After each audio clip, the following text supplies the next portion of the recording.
was so much chaos outside of our villas last night. And then I heard you got hurt. I don't know what to think. If it hadn't happened to me, I never would have believed it. But it happened, look! What happened to you?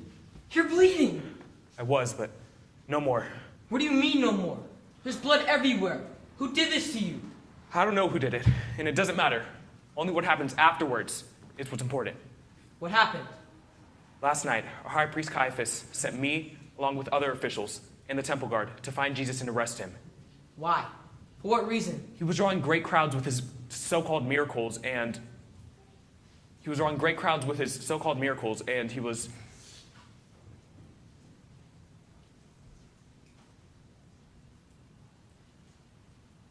Was he drawing away from the leaders? No, he was drawing great crowds with his so-called miracles, and no one was listening to the religious leaders anymore.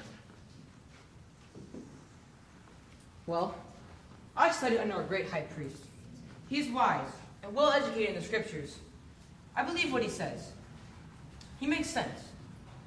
Only God can open the eyes of the blind, make the lame walk, or cleanse a leper.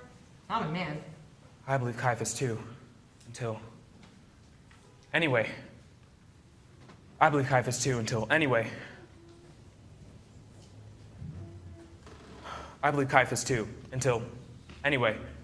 we were...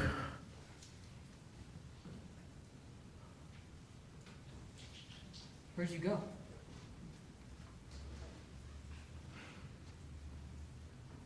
We found Jesus, just as we were told, in the garden.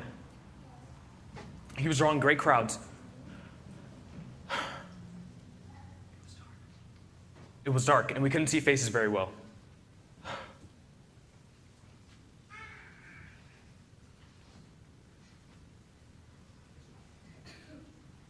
One of his followers grabbed his sword and he swung it. My ear was gone, completely gone. Then, Jesus grabbed down, put my ear, and put it back on. Like I said, I never would have believed it if it hadn't happened to me.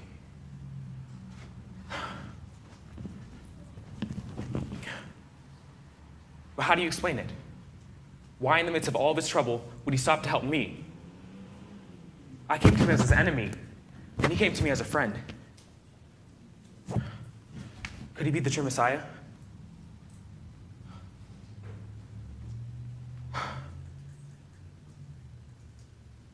I must go. He's been taken to the high priest to be put on trial. Wait! I'm coming with you.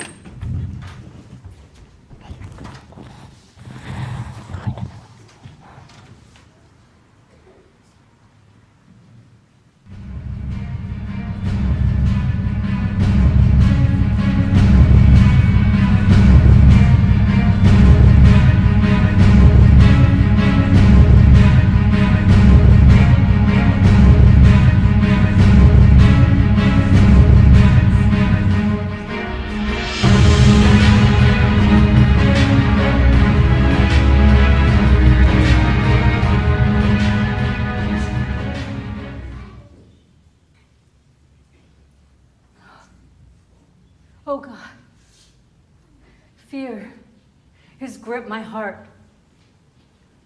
I know I felt this way many times before, but this time it's different. My heart is pounding harder. The fear is bigger and stronger.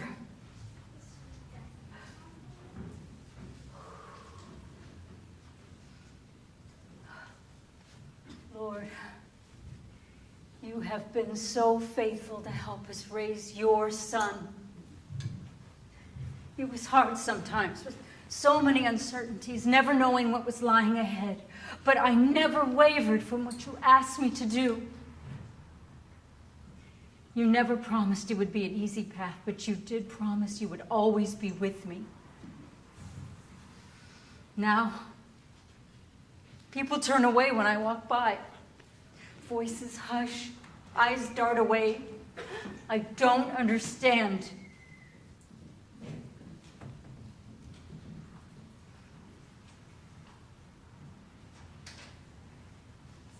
I remember the day that we dedicated Jesus at the temple. Oh, he was just 8 days old, my heart was so full of love and joy. But that's also the day that Simeon told us that he would be the cause of the rise and fall of many in Israel, that he would be spoken against, and that a sword would pierce my soul as well. I see those words unfolding right before my very eyes. Our religious leaders, they hate him. They lie and make vicious accusations against him. But Jesus doesn't retaliate. Nothing deters him. He keeps doing what you have called him to do. He is not afraid. But I'm beginning to feel that sword press sharply against me.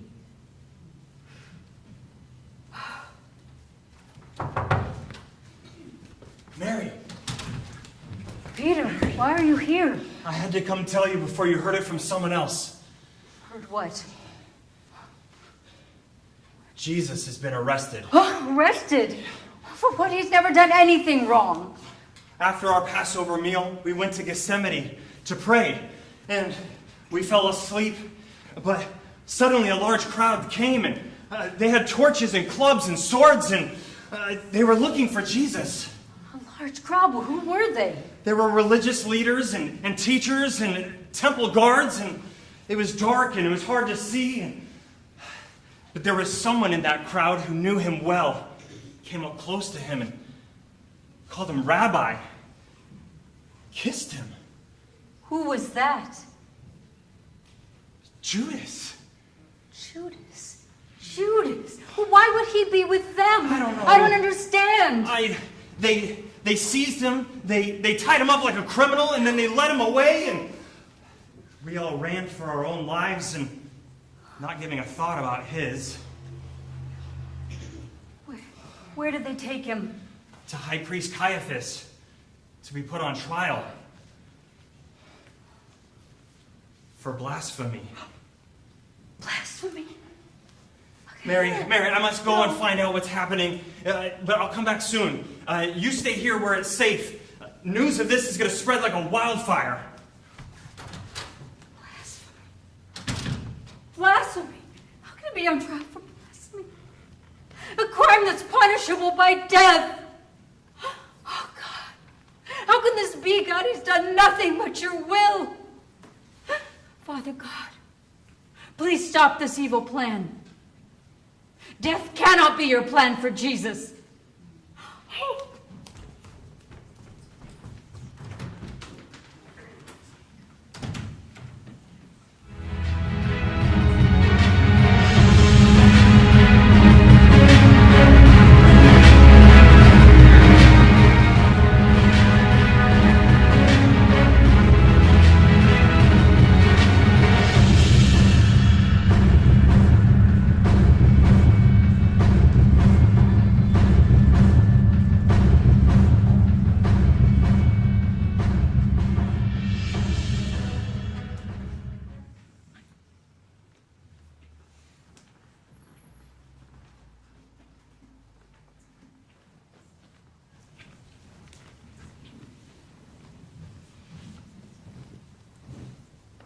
It is almost finished.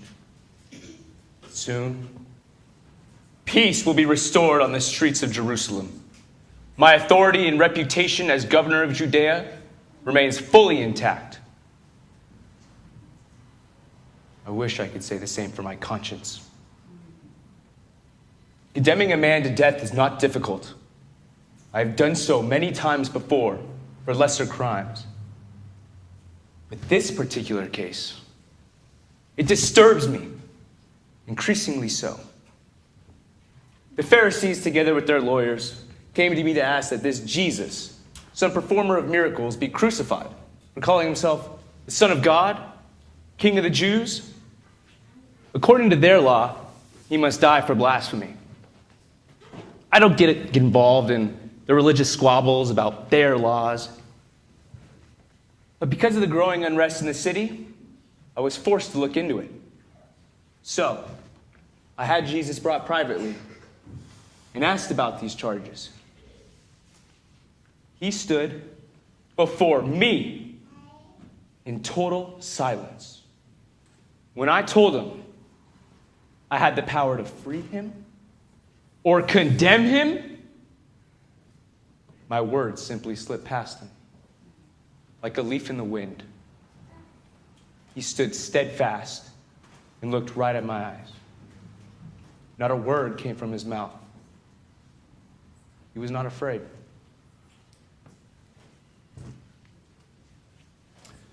When he did finally speak, he asked if the charges were my idea or had the others talked to me. I said, am I a Jew? It was your people, your chief priests who handed you over to me. Are you king of the Jews? I am, he said. But my kingdom is of another place. His words struck me, and I trembled. I almost believed him. When I told the Pharisees I found no basis for the charges against him, they refused to listen. They vehemently demanded his death and stirred the crowd by saying, "We have no king but Caesar. We have no king but Caesar. We have no king but Caesar!" Those words were threats. If Caesar were to hear them, it could cost me my position, my life, my everything. I will allow the Jews to decide his fate. And I will wash my hands of his innocent blood.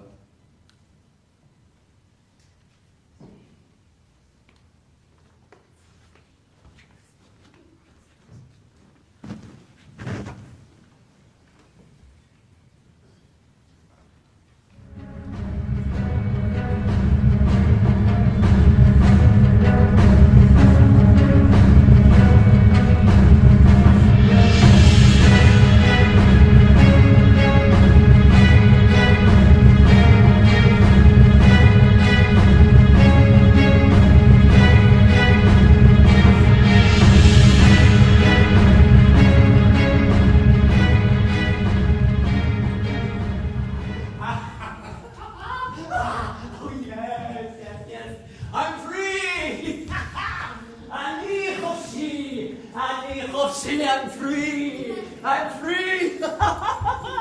I'm free! Ah! No. No, it's just one of my dreams. It's just one of my dreams. Am I dreaming? No. No.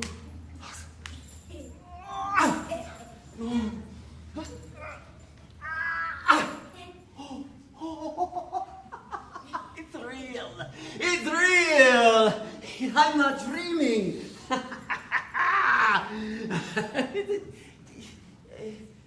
And what are you all looking at? You know me. I am Barabbas. Rome calls me a dangerous criminal, a rebel, a murderer, and rightly so, guilty as charged. And you want to know why? You ask me why? I will tell you. Years ago, the despicable King Herod, spit at his name. He heard that the King of the Jews was born in Bethlehem. So, of course, he's afraid. And so, to ensure that his precious throne is protected, he ordered the slaughter of all little boys in Bethlehem, 2 years old and younger. 2 years old! Yamin was 2 years old. He was my little brother, my little shadow.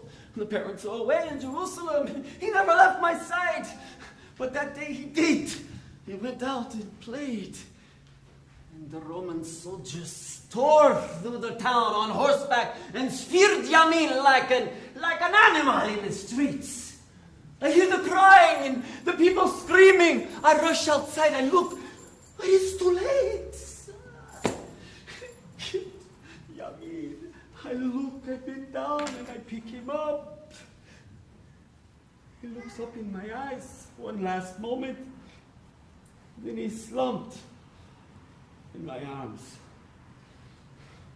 Dead. Dead! And so from that day on, I swore vengeance against Rome. I swore I would create havoc in any way and shape I could. And that's what I've done. That has been my life. And I have no regrets. They finally caught up to me. And they put me in prison in a dark dungeon, condemned to death. Until today. Until today. Passover. You see, we Jews, we have a custom on Passover when there are two criminals condemned to death. They will bring one out, and one will go free, and the people decide who will be condemned to death. So naturally, I was shocked to hear my name in the streets. Barabbas! Hoshi Barabbas! Hoshi Barabbas! Free Barabbas! Barabbas! So that is when I looked over in all the confusion, and I see this man, Jesus, standing next to Pilate. Ah, yes, I said to myself, I've heard about him. He's some sort of miracle worker who did good things for the Jews and some Gentiles. Huh? Why would he be here? Him, innocent of sin. And he would take my place on the cross. Me, guilty of sin. And I would go free. Well, imagine that. At least I'm free. Ani Hofshi! Ani Hofshi!